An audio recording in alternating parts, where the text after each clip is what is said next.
तीर्थी कुर्वन्ति तीर्थानि सुकर्मी कुर्वन्ति कर्माणि सच्छास्त्री कुर्वन्ति शास्त्राणि।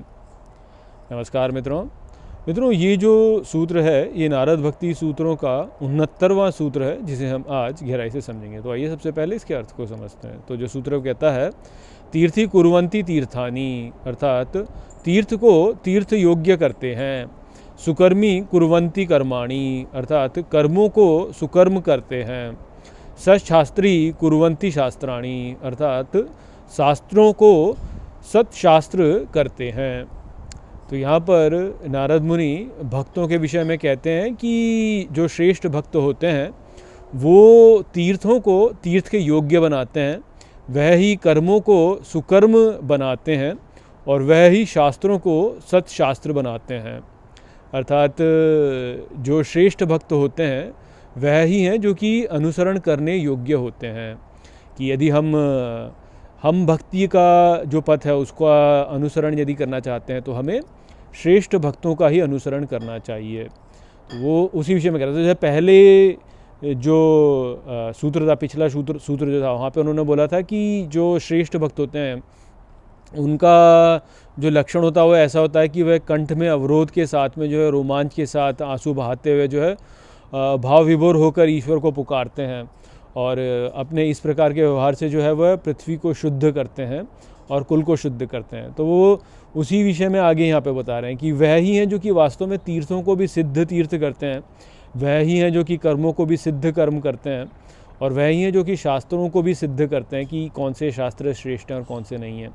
अर्थात वह ही हैं जिनको वास्तव में इतना ज्ञान है कि वह समझ सकें कि क्या श्रेष्ठ है और क्या श्रेष्ठ नहीं है।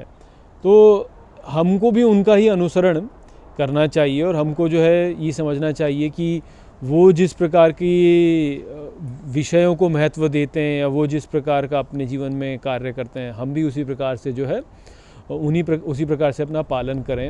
ये यहाँ पे नारद मुनि बता रहे हैं कि देखिए जैसे क्या होता है कि आप ये सोचिए कि लोग जो हैं अलग अलग प्रकार के ग्रंथों को लिखते हैं।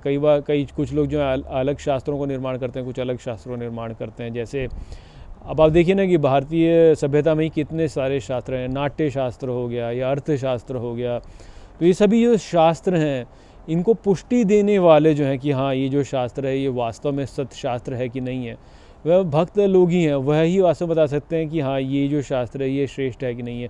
हम ऐसे ही बिना कुछ जाने जो है ऐसे ही अपनी बुद्धि ला के बोले कि ये शास्त्र श्रेष्ठ है ये शास्त्र श्रेष्ठ नहीं है तो फिर जो है वह हमारी बुद्धि से हो जाएगा, तो हम ठीक प्रकार से समझ नहीं पाएंगे। ठीक इसी प्रकार से कौन सा कार्य श्रेष्ठ है और कौन सा कार्य श्रेष्ठ नहीं है ये भी वास्तव में श्रेष्ठ भक्ति ही है जो हमें बता सकते हैं कि कौन सा कार्य श्रेष्ठ है कौन सा नहीं है। कि हमारे भीतर उतना ज्ञान है ही नहीं कि हम ये जान सकें कि कौन सा कार्य श्रेष्ठ है कौन सा नहीं है। ठीक इसी प्रकार से तीर्थ जो है वो कौन सा योग्य तीर्थ है, कहाँ हमें जाना चाहिए, कहाँ पे जो है जाकर के हमें भगवान की प्राप्ति होगी, वह भी ये जो श्रेष्ठ भक्त हैं वह ही हमें बता सकते हैं। तो ये ही है जो कि हमें ये बोध करा सकते हैं कि क्या श्रेष्ठ है और क्या श्रेष्ठ नहीं है। हमारे भीतर स्वयं के भीतर जो है वह ज्ञान है ही नहीं कि हम इसको जान सकें।